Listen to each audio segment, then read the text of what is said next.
সে বলতেছে এই ওয়াজের প্যান্ডেল হচ্ছে জান্নাতের বাগান, এই ওয়াজের জান্নাতের বাগানে ডুববার গেলেও টাকা দেওয়ার লাগে।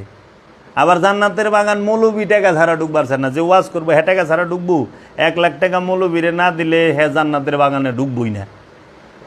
ওয়াজের মাহফিলের প্যান্ডেল জান্নাতের বাগান না, আল্লাহর ফেরেশতারা চতুর্দিকে পাহারা দেয় না, তো চতুর্দিকে যেহেতু পাহারা দেয় তাইলে পরে হেই পাহারা ফেরেশতারা দিতেছে জান্নাতের বাগানে, হেনে মৌলবী সাহেবরে অ্যাডভান্স না দিলে হ্যাঁ এই ওয়াজ আহে না। আবার অনেক সময় তো অনেক মৌলবী অ্যাডভান্স নিয়েও ওয়াজ করবার আহে না। তা আল্লাহ বলিলেন তোমরা আমাকে একা ডাকো, সঙ্গে সঙ্গে জবাব পাবা। আল্লাহ রব্বুল আলামিনের ডাকের জবাব পাওয়ার, তুমি যে আল্লাহকে ডাকো সেই ডাকের জবাব পাবার শর্ত আল্লাহ একটা দিছে, সেটা কি? উদুনি আস্তাজিব লাকুম। উদউনি, উদউনি, উদুনি শব্দের অর্থ হইল একা, দাউন শব্দের অর্থ ডাকা, উদুনি মানে একা ডাকো। শর্তটা হলো এইখানে। এখন আমাদের সমাজে যারা নাকি চালাক মৌলবী তারা কি করছে, এইটারে শর্টকাট করে দিছে যে আল্লাহরে ডাকো, আল্লাহর সাথে সাথে জবাব দিবে। এই পীর মুর্শিদের কি প্রয়োজন? আল্লাহকে ডাকবেন, আল্লাহ জবাব দিবে। কিন্তু আল্লাহ যে কইছে যে ওয়াকালা রব্বুকুম উদুনি আস্তাজিব লাকুম, তোমরা আমাকে একা ডাকো, সঙ্গে সঙ্গে আমি জবাব দেব। শর্ত হইলে একা ডাকা। আল্লাহ বলছে একা ডাকতে।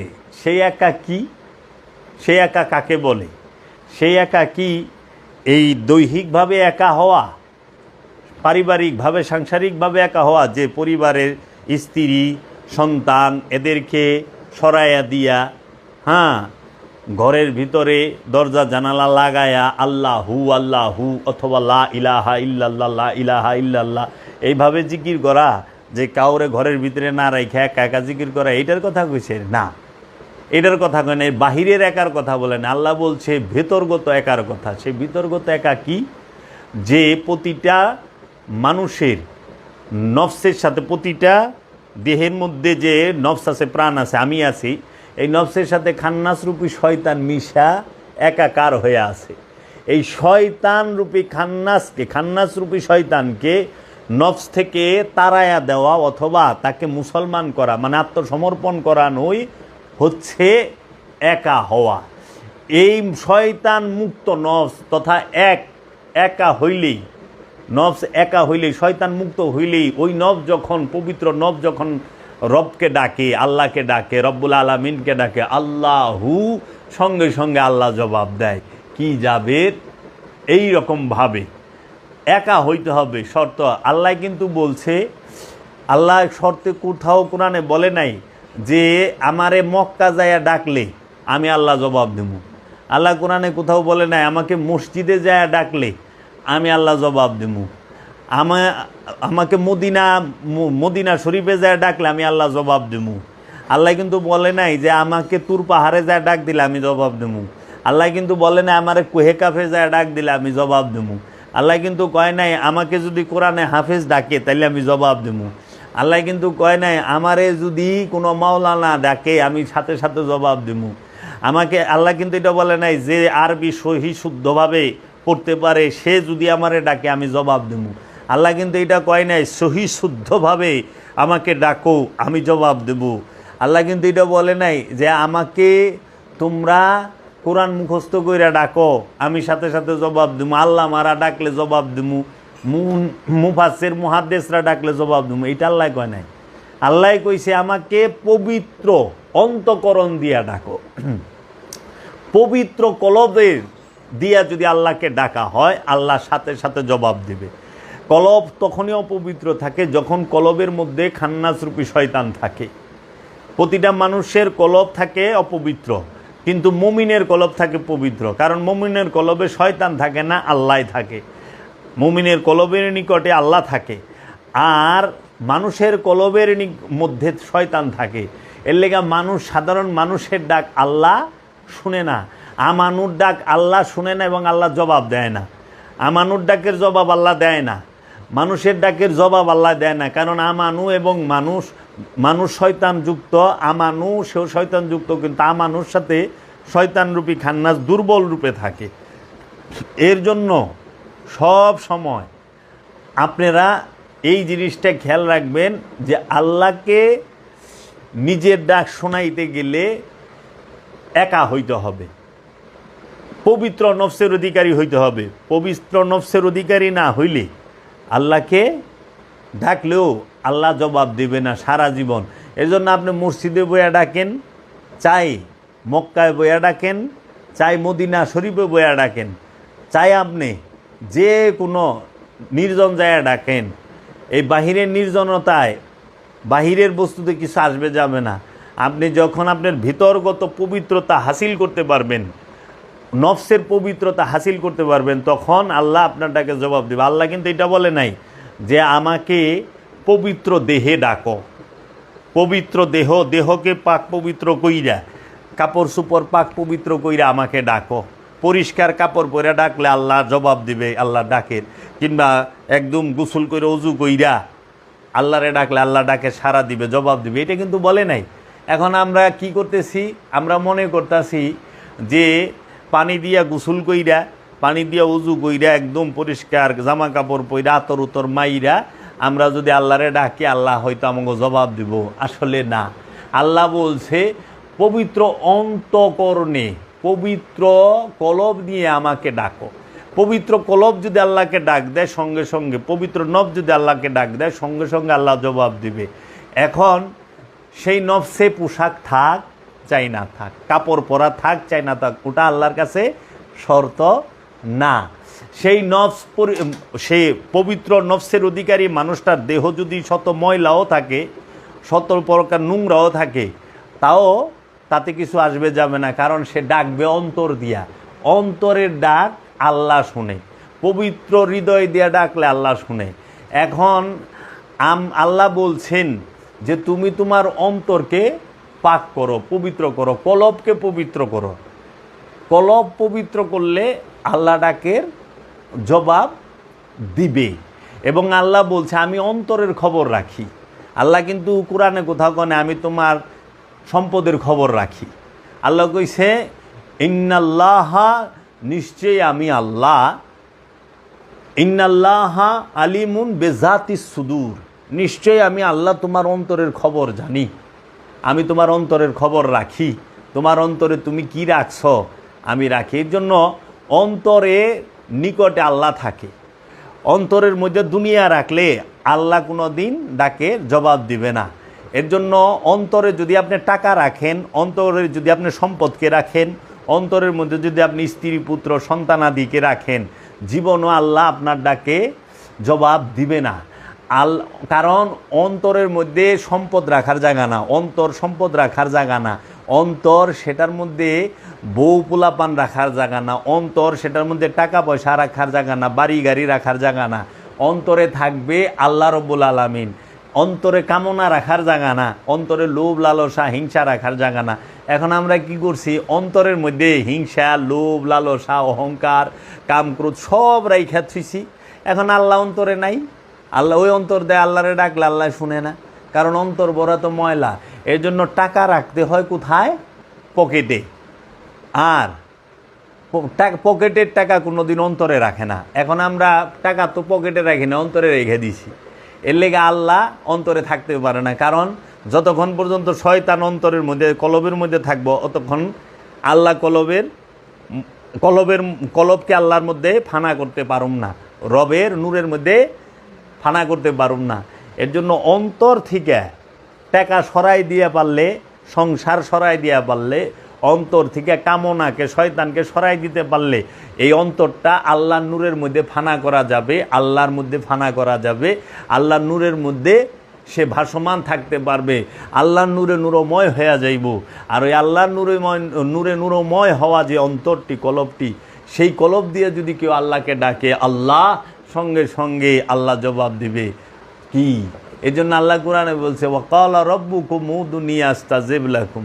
সুতরাং তোমাদের রব বলিলেন তোমরা একা ডাকো, সাথে সাথে জবাব পাইবা। একা না হইলে কখনোই আল্লাহকে ডাকে জবাব পাই। এই জন্য আমাদের সমাজে আমরা দেখি আল্লাহকে অনেক মানুষ ডাকে, কিন্তু আল্লাহ জবাব দেয় না। আমরা ডাকি না, লক্ষ লক্ষ মানুষ আল্লাহকে ডাকতে আছে, কিন্তু আল্লাহ জবাব দেয় না। আচ্ছা, আমরা লক্ষ লক্ষ মানুষ খালি দোয়া করতেছি, এমন কোনো মানুষ আছে যে হ্যাঁ দোয়া পারে না, হ্যাঁ দোয়া করা পারে না? আরে যে ভিক্ষা কইরা খায় হ্যাঁ ও কয় বাবা 10টা টাকা দেন, আমি আল্লাহর কাছে দোয়া করুন। আচ্ছা, আপনি যাইবেন অসুস্থ রুগীর এনে, হ্যাঁ 1 কেজি ফল না নিয়ে পারলেও আপনি কিন্তু 1 ব্যাগ দোয়া লয়ে যাইবেন যে ভাই আইসি, ফল ফুল তা আনি নাই, আমি দোয়া করে গেলাম আল্লাহ যেন সুস্থ করে দেয়। উনি দোয়া করলেন, সুস্থ জানি করে দেয়। আপনার দোয়া কি আল্লাহ হুনে কোন তো? আর 1 কেজি ফল আনলে তো বেচারা খায় পারতো, শরীর একটু শক্তি দিত। দোয়া করে, কারণ দোয়াটা মাগ না, দোয়া করতে যদি টাকা লাগতো কোনো বেটায় দোয়া করতো না। যা আছে না যে একবার দোয়া করলে 100 টাকা লাগবো, 50 টাকা লাগবো। এর লেগে যে মৌলবী গাইনা দোয়া করাইবার গেলে অনেক মানুষের টাকা দেওয়ার লাগে, দেখে অনেক মানুষের দোয়াও করাইবারছে না। ফিরি হইলে তাও কয় আহেন হুজুর একটু দোয়া করেন, খালি অনেক টাকা দিয়ে আমরা সব কিছু করবারছে। কিন্তু না, আল্লাহকে ডাকতে হবে পবিত্র অন্তঃকরণে। আল্লাহর কাছে দোয়া করবো আল্লাহর রসুলে, আল্লাহর কাছে দোয়া করব মুমিনে। কাদের জন্য? আমানুদের জন্য, মানুষদের জন্য। এর লেগে আল্লাহ কোরআনে কইছে যে হে আমানুগণ, তোমরা তোমাদের ধন সম্পদ নিয়ে রসুলের কাছে উৎসর্গ করো। রসুলকে আল্লাহ বলছে আপনি এই সম্পদ কবুল করেন এবং তাদের জন্য দোয়া করেন, তাহারা মুক্তি পাবে খান্নাসরূপী শয়তান থেকে। এক মুক্তি পায় দায়মি সালাতের মাধ্যমে, আরেক মুক্তি খান্নাস থেকে মুক্তি পায় রসুলের দোয়ার মাধ্যমে। রসুলের দোয়ার কোনো বিকল্প নাই। এর জন্য দোয়া করবে আল্লাহর মুমিনে, আল্লাহর মুমিন বান্দা এবং আল্লাহর রসুলে। যিনি আল্লাহর রসুল তিনি দোয়া করলে আল্লাহ সঙ্গে সঙ্গে কবুল করেন। যিনি মুমিন বান্দা, মুমিনকে যে খান্নাসরূপী শয়তান মুক্ত, যার নফসের সাথে খান্নাসরূপী শয়তান নাই এবং আল্লাহ সেই রব রূপে তার নফসটাই রবের নূরের মধ্যে ভাসমান, রব রূপে যার মধ্যে সমাসীন হইয়া রয়েছেন রব্বুল আলামিন, তিনি মুমিন। আর এই মুমিন সে কখনো আল্লাহর হুকুম ছাড়া কোনো কাম করে না। যিনি মুমিন তিনি আল্লাহর হুকুমে উঠেন, বসেন, খান, ঘুমান, সব কিছু আল্লাহর হুকুমে করেন। এখন যারা সমাজে এই যে ফালতু মুমিন সাজছে, যে বেজাইলা মুমিন, মা নাম রাখছে মুমিন, নামের মুমিন, এই মুমিনেরা অনেকে কয় না আমরা আল্লাহর মুমিন বান্দা, ওনার দিকে চাইয়া দেখেন যে উনি আল্লাহর হুকুমে কয়টা কাম করে আর বউর হুকুমে অথবা চেয়ারম্যান সাহেবের হুকুমে অথবা সভাপতি সাহেবের হুকুমে কয়টা কাম করে, নিজের ইচ্ছায় কয়টা কাম করে। মুমিন কখনোই আল্লাহর হুকুম ছাড়া একটা পাও ভালায় না। হ্যাঁ, এর জন্য মুমিনের অনুসরণ করতে হবে, রসুলের অনুসরণ করতে হবে, আর রসুলের মাধ্যমে দোয়া করাইতে হবে। রসুলে দোয়া করব, রসুলের সাথে হাত তুলতে হবে। আমি হাত তুলে ডাকলে যাহারা বলে এই কিসের উছিলা পিঠ টির ধরছেন, সোজা আল্লাহকে ডাকেন, আল্লাহ শুনবে সোজা। এখন এই উপদেশটা যে আপনার উনি দিল, এইটাও তো একটা মাধ্যম। এই উপদেশটা তো আল্লাহ আমারে দিব, আল্লাহ দিল না কেন? আল্লাহ কেন বললো নাই তুই কি এর পীর ধরছস, তুই কি এর এই সমস্ত পীর টিরের কাছে যাস, তুই সরাসরি আমারে ডাক, আমি জবাব দেবো, তুই ডাক আমি জবাব দিই। এটা আল্লাহ গুলো করলো না। এইটা যে করলো হ্যাঁ তো পিসাই যাবো রইল, হ্যাঁ উস্তাদ দিল না, আমারে হিগাইল না, যেগুলো শিরক বেদাত। তাহলে তার ওই মুখের উপরে যেটা তো আপনি হইলেন, আল্লাহরে করুম সেজদা মোল্লার পিছে খারা মুখে, আল্লাহরে সেজদা করুম সরাসরি, মোল্লার পিছে মসজিদে খারা মুখ কেন? আমাকে এই উত্তরটা দেন। যদি উসিলাই না মানতে হয়, মোল্লাও তো উসিলায় খাড়ায় রয়েছে, ইমাম সাচ্ছে না। আচ্ছা, ইমাম আবার করে কারে? কাবারে সেজদা না, ইমামের উসিলা কয়টা? আল্লাহকে সেজদা করতে যায় একটা। ইমাম সাহেব তার কয় না বিহাজাল ইমাম। ইমাম সাহেব কি কয়? ইমাম সাহেবের নিয়ত কি? মুসল্লির নিয়ত সেন বিহাজাল ইমাম, ইমাম সাহেব তার বিহাজাল ইমাম কয় না। তাই ইমাম সাহেবের সেজদা করবার যায় কাবার উসিলা লয়, আর মুসল্লি সেজদা করবার যাইয়া ইমাম আর কাবা দুইটাও উসিলা লয়। আল্লাহকে একটা সেজদা করতে গেলে মুসল্লির দুইটাও উসিলা লওয়ার লাগে, একটা হলো ইমাম আর একটা হলো কাবা। আবার ইমামের আগে সেজদা দেওয়ান যাইব না, তাহলে নামাজ বাদ। ইমামের আগে সালাম ফিরান যাইব না, নামাজ বাদ। কি মর্যাদা! আল্লাহরে সেজদা করুম, ইমামের আগে কিচ্ছু করণ যাইব না। তো ইমামই তো উসিলায় ঘাড়ায় রয়েছে, আর এই ইমামই কবার লেছে পীর ধরা সেরেক। তাহলে পীর ধরা যদি সেরেক হয়, ইমামের পিছনে খাড়ানো তো সেরেক হয়ে যাবো গা। আল্লাহরে যদি সরাসরি কয়, তাহলে এগুলো কোন? অবশ্যই উসিলা লাগবে, উসিলা ছাড়া কোনো কিছু হয় না। আল্লাহকে ডাকবার গেলে হ্যাঁ সেইটা আমরা মানুষকে যদি হুনাইবার যাই, এক গলা দিয়ে ডাইকা মানুষে হুনাই পারি না, সবাই আশেপাশে মানুষ শুনান যাবো, তখন কি লই? মাইক লই, মাইক লাগা, মাইকের উছিলা এলাকার মানুষের ওয়াজ শোনাই না নাকি? তো উছিলা ছাড়া আছেটা কি? উছিলা ছাড়া কিচ্ছু নাই, উছিলা ছাড়া কিচ্ছু নাই। কোরআন পড়বেন সেইটাও উছিলা লাগবো, কোরআন শুনবেন সেইটাও উছিলা লাগবো, কোরআন লিখবেন সেইটাও উছিলা লাগবো, কাগজ আর কালি লাগবো। আবার কাগজ কালি হয়েছে কাম হইব না, যে লেখা জানে তারে লাগবো। আবার যে লেখা জানে তারে হইলে কাম হইব না, যে কোরআনের গ্রামার আবার সব বুঝে তারে লাগবো। তাহলে উছিলা ছাড়া কিছুই হয় না। যারা বলে উছিলা লাগবো না, ইটি হইল শয়তান।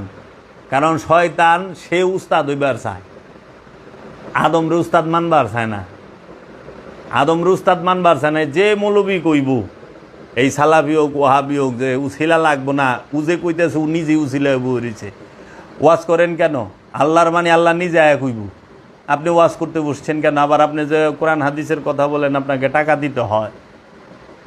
মৌলবি সাহেবরে 50,000 1 লাখ টাকা না দিলে ওয়াজ করে না। আল্লাহর কোরআন, আল্লাহর বাণী, সেটা বলে আপনি টাকা নেন কেন? তাহলে এই মৌলবিরা হলো সবচেয়ে বেশি ধর্ম ব্যবসা করে। ধর্ম ব্যবসা কেমনে করে?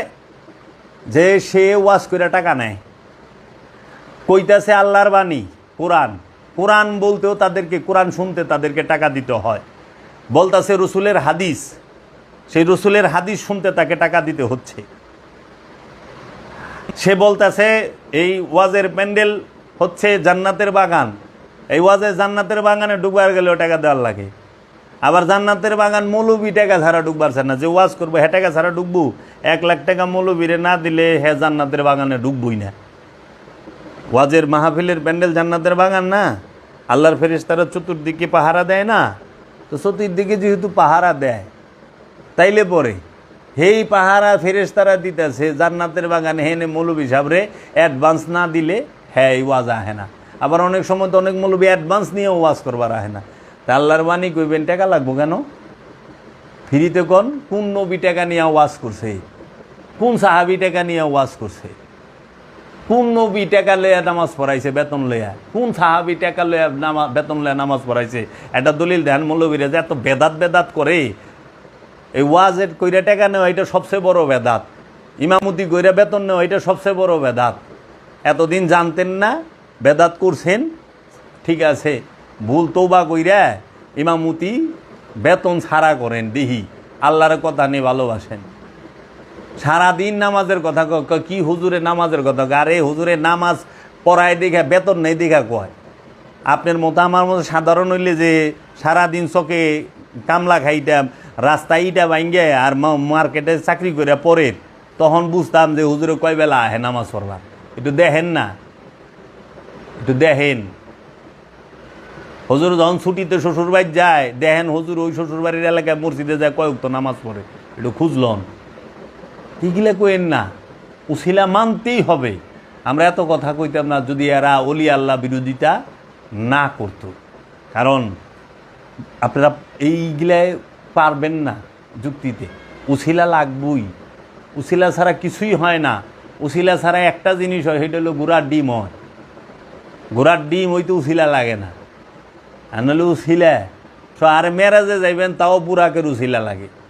বুড়াকের উছিলায় যাওয়ার লাগবো, লামু কামে যাইবার গেলে রব রব লাগবো, লাগে না? রসুল যে মেরাজে গেছে 2টা উছিলা, বুরাক রব রব, আবার সাথে জিব্রাইল ফেরেশতা আসিল বলে। তাইলে এগুলা কই না, আল্লাহ কোরআন পাঠাইছে নবীর উছিলা, রসুলের উছিলা। তা আল্লাহর কোরআন পাঠাইতে যায় 2টা মাধ্যম, হযরত রুহুল আমিন এবং মহানবী। আল্লাহর বাণী মানুষের কাছে পাঠাইতে যায় আল্লাহ 2টা মাধ্যম নিছে, একটা হলো আল্লাহর রসুল মুহাম্মদ সাল্লাল্লাহু আলাইহি সাল্লাম, আরেকটি হচ্ছে রুহুল আমিন জিব্রাইল আমিন। তার এই 2 উছিলায় আল্লাহ কেতাব পাঠাইতে যায় উছিলা লইছে। তাহলে প্রতিটা জায়গায় উছিলা আছে, উছিলা ছাড়া কোনো জায়গা নাই, উছিলা ছাড়া জায়গা। নামাজ পড়বেন, আজান দেওয়ান লাগে, আজান কি ফরজ? আর আজান কয়বার দেয়?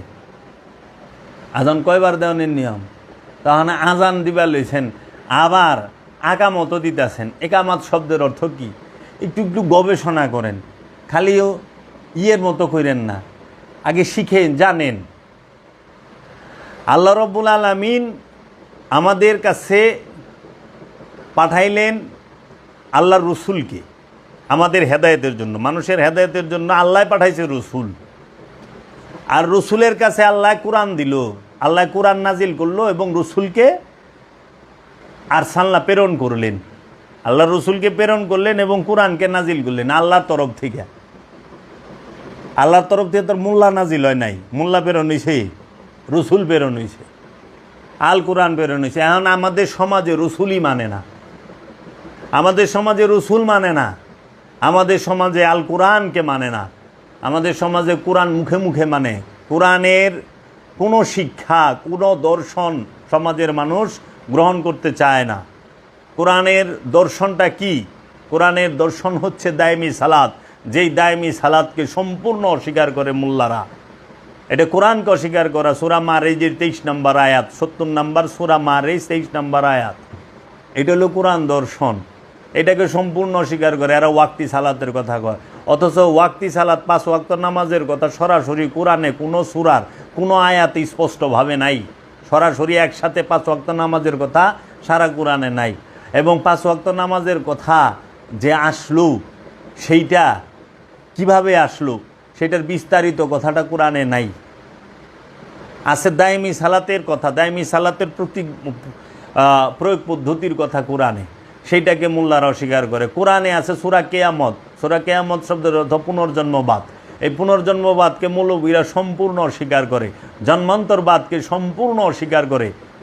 তাহলে জন্মান্তরবাদকে যদি অস্বীকার করে তাহলে সে তো অপকর্ম করবই, তার ভিতরে তো ডর থাকে না, কর্মে অপকর্মের ডর থাকে না। ওই যে এর ভিতরে ডর কি? আল্লাহ আপনি যাই করেন না মাফ চাইবেন, আল্লাহ মাফ করে দিব। সস্তা একটা কথা চালু করে দিছে, আল্লাহ সব মাফ করে দিব। আল্লাহ কি এইভাবে বলছে সব মাফ করে দিব? কখনো না। বান্দার হক নষ্ট করলে আল্লাহ মাফ করে না। সুন্নাতুল্লাহ লা তাবদীল, আল্লাহর আইনের পরিবর্তন হয় না। তুমি বান্দারে কষ্ট দিলে বান্দার কাছ থেকে ক্ষমা চাইতে হবে, আল্লাহর হক নষ্ট করলে আল্লাহর কাছে ক্ষমা চাইতে হবে। বান্দার হক নষ্ট করছো, বান্দার কাছে ক্ষমা লও, আল্লাহর হক নষ্ট করছো, আল্লাহর থেকে ক্ষমা লও। মানুষ আল্লাহর হকে যায় ঠেকবো না, মানুষ ঠেকবো বান্দার হকে যায়। 99% মানুষ জাহান্নামে যাইব বান্দার হকে নষ্ট কইরা, বান্দার হক নষ্ট করার কারণে। তো কাজেই এই যে আমাদের সমাজের মধ্যে ঢালাওভাবে বলা হয় যে আপনি যাই করেন আল্লাহ আপনাকে মাফ চাইলে মাফ করে দিব, এত সস্তা না। এরা তাদেরকে খুশি করে। এর জন্য কোরআনের মূল দর্শন নফসকে পবিত্র করা, খান্নাসরূপী শয়তান হতে নফসকে মুক্ত করা। এই নফসকে পবিত্র তাজকিয়ার কথা এরা বলেই না। এরা ওই যে দাড়ি কতটুক হবে, পায়জামা টাকনুর উপরে পরবেন না নিচে পরবেন, হ্যাঁ, কোনটা শরিয়া সম্মত সহি, কোনটা ভেজাল। আচ্ছা, দাড়ি লইয়া ঝগড়া, নিয়ত কই বানবেন, হাত কই বানবেন নামাজে, হেডে লইয়া ঝগড়া, কি করবেন না হেডি লইয়া ঝগড়া। এগুলা তো মূল না। মূল হইল কি? আত্মপরিচয়, আত্মশুদ্ধি, আত্মবোধি। আল্লাহ কোরআনে তাগিদ দিছে হইল নফসকে চেনার জন্য, নফসকে পবিত্র করার জন্য।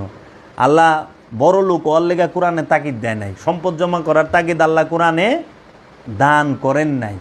আল্লাহ কোরআনে কোনো সম্পদ জমাকারী ধনী হওয়ার অহনে মৌলবীরাই কয় আল্লাহ উনাকে অনেক রহমত দিছেন, হ্যাঁ, আল্লাহ উনাকে ধন সম্পদ অনেক দিয়েছেন, হ্যাঁ, উনি এক বড় লোকরে তেল মারে।